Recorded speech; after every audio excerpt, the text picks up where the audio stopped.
Angela Hayes was returning home after a successful charity event held at a beautiful venue in suburban Dallas. The evening had been spent in the company of passionate community leaders and generous donors, all coming together to support a cause dear to her heart. Angela had always been proud of the work she did to improve her community, helping local programs that made a real difference in the lives of families. However, as much as she cherished her work, tonight, more than anything, she was simply looking forward to returning home to her family.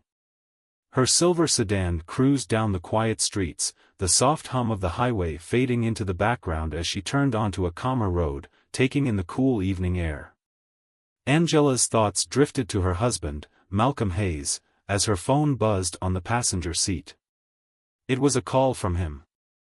Malcolm, an esteemed royal guard, had been working late, and although they often found themselves busy, Angela always looked forward to hearing from him, especially after long, demanding days. She smiled softly as she glanced at the screen, seeing his name flash across it. She thought about picking up the phone, but instead, she decided to wait until she was home, not wanting to distract herself from the peaceful drive. She softly murmured to herself, "I'll be home soon," the words full of warmth and anticipation. Just then, her serene drive was interrupted by a sudden flash of red and blue lights reflected in her rearview mirror. Angela's heart skipped a beat, and she instinctively looked up. The pulsating lights seemed out of place on the calm street she had been driving on. She took a deep breath and slowed her car, pulling over to the side of the road, her mind racing as she tried to think of any reason for being stopped. She had been following all the rules, she wasn't speeding, hadn't rolled through any stop signs, and her phone was placed safely out of reach. What could this be for? She wondered. She couldn't help but feel a rising unease as she waited, her mind trying to find an explanation. Perhaps it was just a routine stop, she reassured herself. However, the moment felt anything but routine. As the officer approached her car, Angela's hand subtly gripped the steering wheel. She rolled down the window and tried to steady her nerves, wondering what was about to unfold.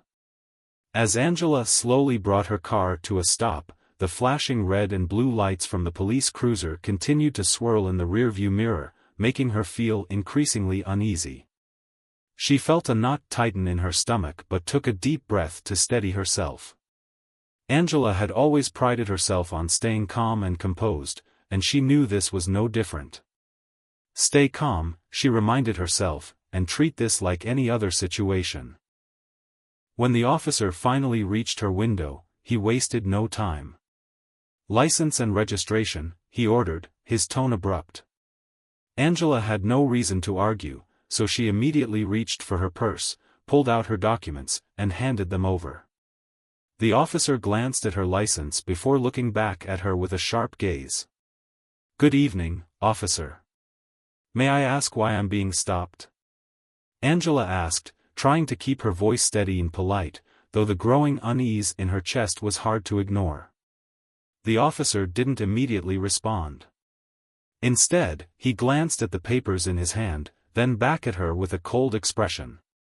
"We got a report of suspicious activity in the area. Your vehicle matches the description of one involved." His words were clipped, almost mechanical, as though he had recited them countless times before. Angela's mind raced, trying to piece together any explanation. She hadn't been speeding. She hadn't broken any traffic laws. Suspicious activity? The thought made her stomach churn. "Suspicious activity," she echoed, her voice slightly higher than usual as she tried to make sense of what was happening. "What exactly do you mean by that?" The officer didn't respond to her question, instead repeating his request. "Step out of the vehicle, ma'am," he demanded, his tone shifting to one of authority, as if his word was final. Angela froze for a moment, unsure of what to do. Her instincts told her to question him further, but she knew that could escalate things. Reluctantly, she unbuckled her seatbelt, her heart racing, and opened the door, keeping her hands visible as she had been taught to do. She remained calm, though inside she felt a sense of growing injustice. "I haven't done anything wrong," she thought, but they're treating me like I have. No sooner had Angela stepped out of the car than a second police cruiser arrived, its spotlight cutting through the darkness, adding a sense of urgency and intimidation to the already tense situation. 2 more officers stepped out, and without any explanation, they began rummaging through her car, her personal space, without permission. Angela stood by her vehicle, watching in stunned silence as one of the officers began rifling through her back seat, tossing brochures and event materials aside like they were contraband. The other officer approached her and began questioning her about the items in her trunk. Angela's heart pounded in her chest. What is happening here? She was a law-abiding citizen, returning from a charity event. She had nothing to hide, and yet they were treating her like a criminal. What's all this? The officer asked, holding up a stack of pamphlets from the trunk. What are these for? His tone was dismissive, and his eyes seemed to hold more suspicion than necessary. Angela responded quickly, trying to remain composed despite the humiliation. Those are brochures for a community center fundraiser, she said firmly, though her voice trembled slightly. It's a local charity that I support. I just left their event. She watched as the officer simply tossed the brochures back into the trunk without a word, his actions dismissing her explanation as if her words didn't matter. As the officers continued their search, Angela felt the weight of the situation sink in. They weren't just questioning her, they were treating her like a suspect, guilty until proven innocent.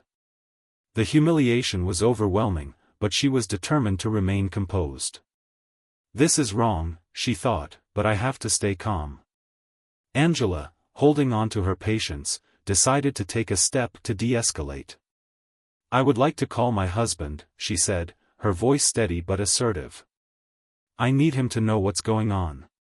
She could feel the eyes of the officers on her, their gaze full of skepticism. One of the officers scoffed dismissively. You can call him after we're done here, he said, his words sharp, a clear refusal. Angela's frustration began to boil just beneath the surface. This is my right. I should be able to call him, she thought. But she knew better than to argue. Her husband, Malcolm, a highly respected royal guard, had always advised her to stay calm in situations like this. She knew he would want her to follow protocol and keep her composure. She glanced at her phone, which buzzed again on the passenger seat. She could hear her husband's name flashing across the screen, and her frustration grew. Malcolm would be here soon. He would be the one to put an end to this absurd treatment. For now, all she could do was comply, silently praying that this would end before it spiraled even further. As Angela stood beside her car, visibly agitated by the unjust treatment, her phone buzzed once more.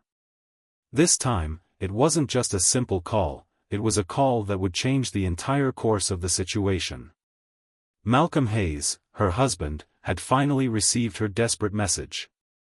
She had barely managed to tell him what was happening before the officers began treating her like a criminal. The moment Malcolm picked up the phone, he could hear the uncertainty and fear in Angela's voice. His instincts kicked in immediately, the protective instincts of a man who had spent years in the Royal Guard. There was no hesitation in him as he slammed his phone down, got into his sleek black SUV, and drove toward her location. He knew the police were overstepping, but nothing would prepare them for his next move. As he approached, his SUV's headlights pierced through the dimness of the street. The sound of the engine rumbled low, almost like a warning, and it wasn't long before the officers saw him coming. His posture was firm and unwavering, standing tall even before he stepped out. The moment the car came to a stop, the officers froze, their gazes shifting from one another and back to Malcolm. The tension was palpable as they saw him step out of the vehicle. Dressed in a tailored suit, his presence exuded authority. His sharp suit reflected the faint glow of the streetlights, and the polished badge of the Royal Guard gleamed in the light, catching the eye. Malcolm Hayes wasn't just any ordinary man, he was a figure of power and respect, one that commanded attention wherever he went. The officers, who had previously been so confident in their actions, seemed suddenly uncertain. The air felt heavy as his gaze swept over them. Malcolm's footsteps were measured and deliberate as he walked toward the officers, his gaze steady and unyielding. He had dealt with countless stressful situations, but this was different, this was personal. Angela was his wife, and she deserved better than the way they were treating her. Every inch of his stature reflected the strength and confidence built over years of training and experience in the Royal Guard. As he approached, the officers exchanged unsure glances, their earlier bravado quickly fading. They weren't just standing in front of an irate citizen. They were standing before someone who held power, someone who could demand answers. He didn't need to shout or show aggression, the very fact that he was there was enough to make them pause. With calm authority, Malcolm addressed the officers. "Good evening. I am Malcolm Hayes, a Royal Guard. I'd like an explanation for why my wife is being detained, and why you are searching her vehicle without cause." His voice was even but edged with the unmistakable tone of someone used to being in charge. He didn't raise it, but there was no mistaking the authority behind every word. The officers, now clearly rattled by the presence of such a distinguished figure, attempted to explain themselves. "We received a report about suspicious activity involving a vehicle matching this description," one officer stammered, trying to justify the stop. But Malcolm wasn't having it. He interrupted with a sharp, unwavering tone. "Suspicious activity? In a car driven by a well-dressed woman who just came from a community fundraiser?" Malcolm's eyes narrowed, his voice becoming more intense. "I'm sure you're aware of who you're speaking to. This is Angela Hayes, my wife." His words cut through the air, leaving no room for confusion. His title, his voice, and his identity, all powerful. The younger officer looked visibly uncomfortable, shifting under Malcolm's gaze.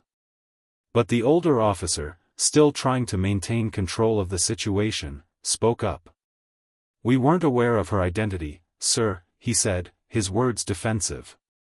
"We were just following protocol." Malcolm's eyes darkened. "Protocol?" he repeated, his voice rising slightly. "Since when does protocol involve searching someone's car without their consent or probable cause?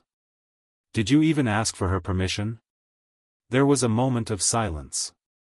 The officers were caught off guard. They hadn't expected to face a royal guard in the middle of this interaction. The presence of Malcolm Hayes, both physically and in his demeanor, had completely shifted the power dynamics in a matter of seconds. Malcolm took another step forward, his commanding presence enough to make the officers feel like they were under his scrutiny. "You're standing here treating my wife like a criminal, without cause, without any explanation, and now you're telling me it's all just protocol?" His words were sharp, but still controlled. "You're in the wrong here. And you know it." The officers shifted, clearly feeling the weight of his words. The realization was sinking in that they had overstepped, that they had harassed an innocent woman. But it wasn't just about that now. It was about accountability, and Malcolm Hayes wasn't going to let them get away with it. The quiet hum of the street was pierced only by the sound of Malcolm's voice, growing louder as he continued. "You're about to explain yourselves, right here, in front of everyone. There will be no sweeping this under the rug." As he spoke, more bystanders gathered around, and the officers could feel the shift in momentum. This wasn't just a traffic stop anymore. This was a public confrontation, and they were on the wrong side of it.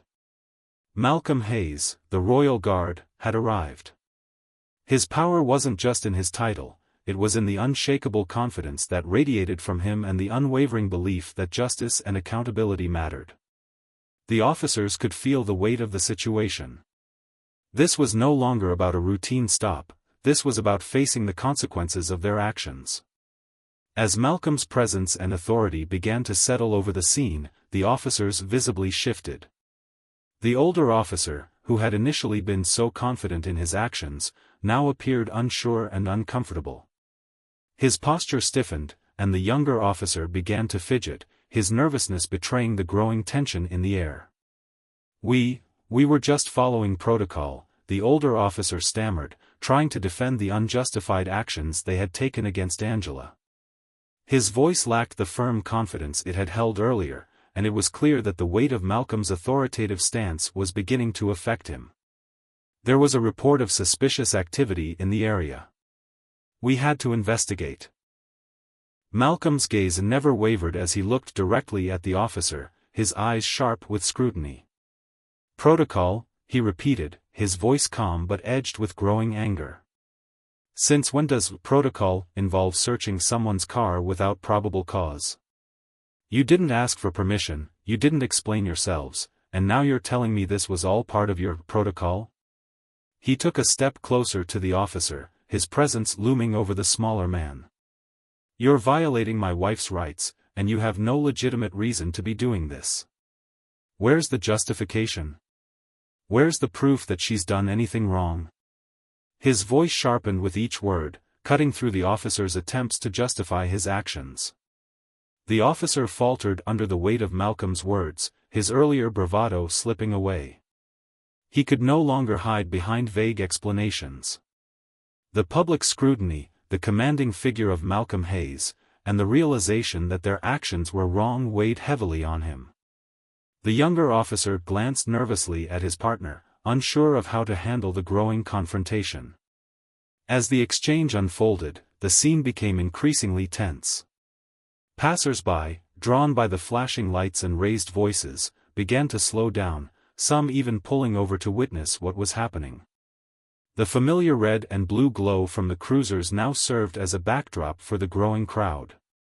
People pulled out their phones, capturing the scene, an innocent woman treated like a criminal, a public figure now questioning law enforcement's actions. Malcolm, aware of the growing audience, felt the shift in the power dynamics. The officers had underestimated how quickly this would escalate. The realization that their actions were being recorded, that they were now under public scrutiny, made them uncomfortable. The younger officer's face flushed with embarrassment, and the older officer shifted uncomfortably under the weight of Malcolm's questions. "Are you going to explain yourselves, or do you expect me to just let this go?" Malcolm demanded, his voice cutting through the tension. He wasn't backing down. He wasn't letting them off the hook. "Accountability is not optional," Malcolm continued, his voice steady but firm. "You're wearing the badge, but that doesn't mean you get to act like this. You're supposed to protect and serve, not intimidate and harass. This is not the behavior of a professional force." His words were clear, and they rang with authority. "You've disrespected my wife, violated her rights, and now the whole world is watching." The officers, who had once held all the power in the situation, were now visibly rattled. Their discomfort was palpable as the crowd grew and more phones began to record. They couldn't hide behind their badges anymore. The reality of the situation was unfolding in front of them, they were being held accountable in real time. Malcolm's commanding presence, coupled with the public scrutiny, left them with nowhere to hide.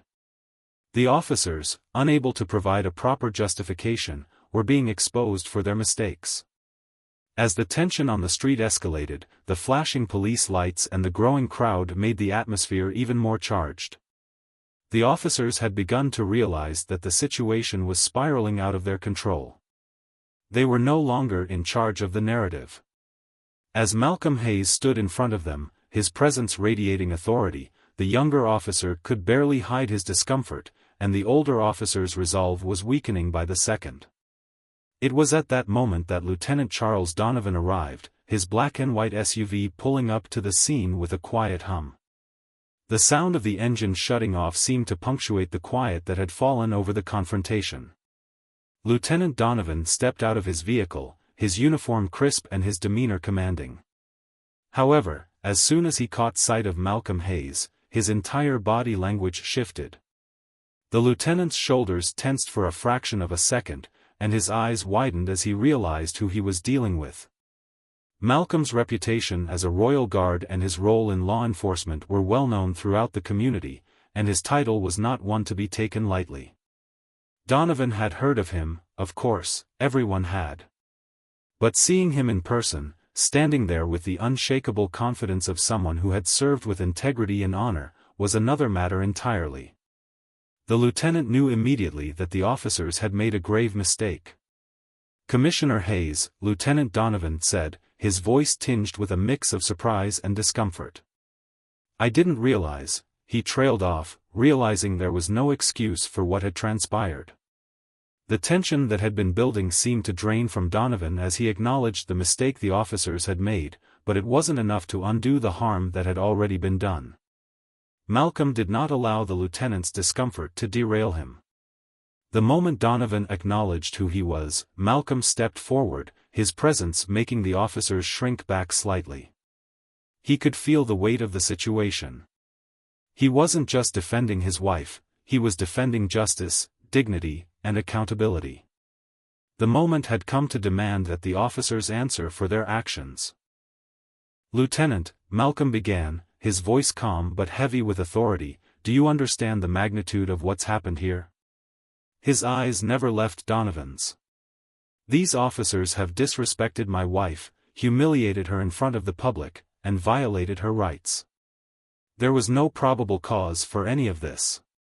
Donovan looked down, unable to meet Malcolm's gaze, clearly uncomfortable with the gravity of the situation. But Malcolm wasn't done. "This is not just about a traffic stop gone wrong, this is about accountability. My wife should not have been treated like a criminal when she's done nothing wrong." Malcolm's tone sharpened, and his voice grew stronger as he spoke. "You, as the lieutenant, are responsible for ensuring that your officers uphold the law with integrity and respect. They've failed to do that, and you need to recognize that." The bystanders who had gathered were silent now, watching the exchange with rapt attention. Phones were still recording, capturing every word, every movement. Malcolm had made it clear that this wouldn't be swept under the rug. Not this time. Malcolm's focus didn't shift. His posture remained upright, his presence unwavering. "This isn't something that can be handled behind closed doors," he said, his voice steady and firm. "Transparency is key. This situation must be addressed now, in front of the people you serve. The community deserves to see that accountability is being taken seriously, and not just with empty promises." He paused for a moment, letting his words sink in.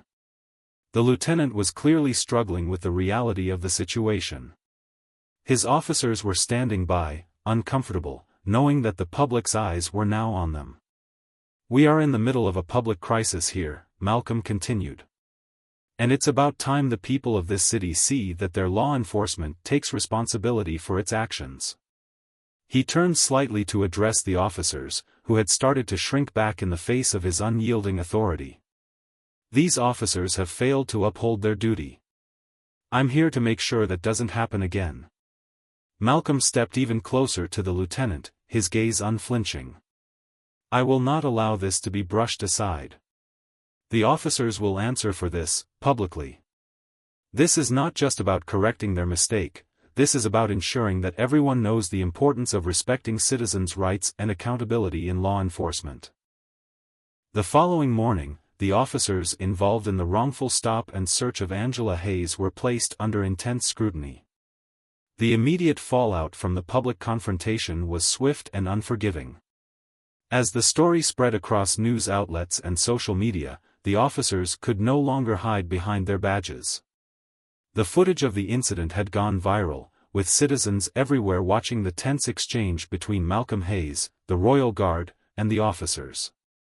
In the face of mounting pressure and the undeniable public outcry, the police department had no choice but to take swift action. A full internal investigation was launched into the incident, and it became clear that the officers had acted without probable cause, violating Angela's rights. While the officers initially tried to justify their actions, the overwhelming evidence of their unprofessional conduct left them with little defense. One of the officers, realizing the gravity of his actions and the impact it could have on his career, chose to resign. He understood that his behavior had gone against the very principles of law enforcement, principles that demanded respect for citizens and adherence to protocol. His decision to step down was an acknowledgement of the mistake he had made, and while it didn't undo the harm, it was a small act of accountability. The other officers involved were placed on administrative leave, pending the outcome of the investigation. The situation was far from over, the public had spoken, and now the police department had to answer. This was just the beginning of a much larger conversation about systemic change within the force. The pressure mounted as news outlets continued to report on the incident, with many questioning the integrity of the police department and its handling of the situation. The very next day, Malcolm Hayes, the newly appointed police commissioner and Royal Guard, took to the podium for a press conference. The weight of the moment was clear as he stood there, Angela by his side, with a composed but resolute expression. His words would not only address the immediate issue but also set the tone for how the department would move forward. Malcolm began his address by condemning the actions of the officers involved, making it clear that such behavior was unacceptable. "What happened to my wife last night was a clear violation of her rights," he began, his voice steady but filled with conviction. "This type of conduct does not represent the values of our department, nor does it reflect the standards to which we hold ourselves accountable." He continued, speaking not only about the incident itself but also about systemic issues within law enforcement. "This incident is a symptom of a much larger issue we must confront: implicit bias, racial profiling, and a lack of de-escalation training in our force. These are issues that need to be addressed, and we will address them head-on." His words echoed through the room, striking a chord with both reporters and the community watching. Malcolm didn't just focus on the immediate wrong, he spoke of long-term reforms. He promised new training initiatives for all officers, specifically focusing on de-escalation tactics and implicit bias. "Our officers need the tools to handle situations with respect, professionalism, and a commitment to justice," he explained. "We will ensure that every officer who wears this badge is held to the highest standard." Throughout the press conference, Angela stood by Malcolm's side, her presence a reminder of the personal stakes in this issue. As much as this was about law enforcement, it was also about the treatment of citizens, especially women, and the systemic changes that needed to be made. Angela had become an advocate for justice, using her platform to speak out for those who did not have the same resources or power to demand accountability.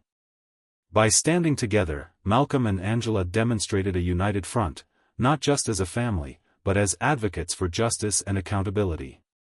Malcolm made it clear that the changes needed to start at the top, with leadership setting the example. "This isn't just about this one incident," Malcolm said firmly. "It's about ensuring that this never happens again, and that every citizen, no matter their background, is treated with dignity and respect." This was not just a moment of personal reckoning for the officers involved, it was a turning point for the entire police department. With the investigation underway and new training reforms promised, the Hayes family's stand would lead to lasting change. Through their courage and Malcolm's unwavering leadership, they would leave a lasting impact on the department, proving that accountability starts at the very top. In the days following the confrontation, Angela found herself not only reflecting on her own experience but also thinking about the countless others who didn't have the same platform or voice to stand up for themselves. The public outcry over her mistreatment had turned the spotlight on a much deeper issue: the systemic injustices that far too many people, particularly in marginalized communities, faced every day. Rather than remain silent about what had happened to her, Angela decided to use the painful experience as a catalyst for change. Her voice became a powerful tool to advocate for those who couldn't speak out. "What happened to me is not an isolated incident," she shared in interviews and press appearances. "There are countless others who face this kind of treatment daily, and they don't have the resources or the authority to demand accountability." She spoke candidly about the fear she felt during her encounter with the officers, but she also emphasized how courage was necessary in moments of injustice. "We need to be brave enough to speak out," she said during one of her public addresses. "We need to challenge these unjust actions, to hold people accountable, and to demand better from our institutions." Angela became an advocate for justice, using her personal story to shed light on the injustices that so many others endured in silence. She used her platform to speak not only for herself but for the countless individuals who suffered from unfair treatment. She worked closely with community leaders and organizations dedicated to reforming law enforcement practices, always encouraging others to speak up, demand transparency, and hold public servants accountable for their actions. Her advocacy took on a broader mission, educating the public about their rights and empowering them to demand justice. Angela was no longer just the wife of a public servant, she was a champion for those whose voices had been silenced by systemic corruption and bias. The fallout from the incident was not just about Angela's experience, it was the beginning of a larger conversation about reforming law enforcement and confronting deep-rooted issues within the system.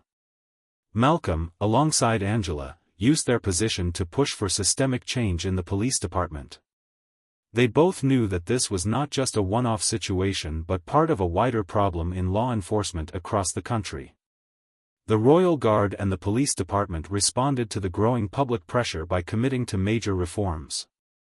The Hayes family's advocacy led to the implementation of new training initiatives aimed at addressing implicit bias, de-escalation techniques, and community engagement. Every officer was required to go through rigorous training to learn how to handle situations with empathy, respect, and professionalism, traits that were sorely lacking in the officers who had confronted Angela. Malcolm, in his role as police commissioner, took a hands-on approach, ensuring that these reforms were put into place swiftly. He worked with other public officials and community leaders to design a comprehensive plan to root out racial profiling and discrimination within the police force. Malcolm and Angela also pushed for the creation of a Citizens Advisory Board, a new initiative that allowed members of the community to hold law enforcement accountable and ensure that their voices were heard in policy-making decisions. Angela was deeply involved in these initiatives, participating in public forums and community outreach programs to speak about the need for change. She used her personal experience to advocate for policies that prioritized respect and fair treatment for everyone, regardless of their background or appearance. "We must make sure that no one goes through what I went through, simply because of their skin color, their gender, or their social status," she said during a rally. "It's not just about me, it's about creating a future where everyone feels safe and respected."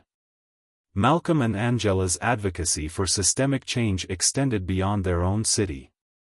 They became national voices for police reform, working with various organizations and lawmakers to ensure that the laws and policies governing law enforcement would hold officers accountable for their actions.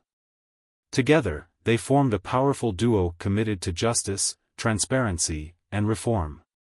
Their work became a beacon of hope for many, showing that real change is possible when people stand up, speak out, and fight for what is right. Angela's bravery and Malcolm's unwavering commitment to justice paved the way for lasting transformation in law enforcement, and their efforts left a lasting impact on their community, inspiring others to join the fight for justice and equality. As the dust began to settle following the intense public confrontation and the reforms that followed, it became clear that the impact of the Hayes family's stand for justice would resonate far beyond their own community. What started as a painful and humiliating incident for Angela had transformed into a powerful catalyst for change, not just within the police department, but across the nation. Malcolm and Angela, as a united front, had taken a deeply personal challenge and used it to redefine justice and accountability in their city. Malcolm, through his leadership as police commissioner, had worked tirelessly to ensure that systemic changes were implemented within the force. He pushed for greater transparency, increased community engagement, and comprehensive training to combat bias and racial profiling. Angela, on the other hand, used her painful experience to become a tireless advocate for those who couldn't stand up for themselves. She shared her story with courage and conviction, highlighting the injustice that people faced every day, and how crucial it was to hold the system accountable. Their journey wasn't without its challenges. Change, especially on a systemic level, is never easy. But the Hayes family's legacy became a powerful reminder that true change begins with the courage to stand up against what's wrong, no matter the cost. They demonstrated that accountability was the key to ensuring that justice was served. It wasn't enough to be outraged by injustice, they needed to take action, to demand change, and to show the world that one voice could make a difference. Malcolm and Angela's story serves as a reminder to all of us that real change doesn't happen on its own. It begins with accountability, the willingness to confront the uncomfortable truths, to face the mistakes that have been made, and to take responsibility for creating a better future. Their story was a testament to the power of transparency, of speaking out, and of demanding more from the systems that govern us. Throughout the entire ordeal, both Malcolm and Angela showed incredible resilience, holding true to their values. They didn't let the power dynamics or the injustices they faced shake their resolve. Instead, they used their platform, their voices, and their positions to demand better, not just for themselves, but for everyone. Their actions made it clear that no one is above the law, and that everyone deserves dignity and fair treatment, no matter their title, their position, or their status. It was a message that reverberated across their community, the state, and even the country. The way they handled the situation with grace, dignity, and the steadfast pursuit of justice set an example for future generations to follow. Their work wasn't just about reforming a police department or advocating for accountability, it was about building a better world, one where everyone could feel safe, respected, and heard. As the years passed, the Hayes family's legacy continued to inspire others who faced similar injustices. Their journey had proven that justice is not a passive ideal, it requires action, it requires advocacy, and it requires the courage to stand up when the world around you tries to remain silent. Angela and Malcolm's work didn't end with their own victory. They became champions for justice everywhere, using their story as a catalyst for change in law enforcement and beyond. The changes they fought for, from de-escalation training to implicit bias awareness, were just the beginning. Their efforts sparked a nationwide movement for reform, with communities everywhere demanding that their leaders take more responsibility for creating a just and equitable society. In the end, the unwavering pursuit of justice by the Hayes family became a symbol of what is possible when we demand accountability and stand firm in the face of adversity. Their journey was painful, but it was also transformative, not just for them, but for everyone who heard their story. The Hayes family's legacy will always serve as a reminder that everyone deserves dignity and fair treatment. It's a message that transcends time and place, urging us all to continue fighting for what's right, even when the road is hard. Justice is unstoppable when we choose to pursue it with courage, integrity, and a deep commitment to change.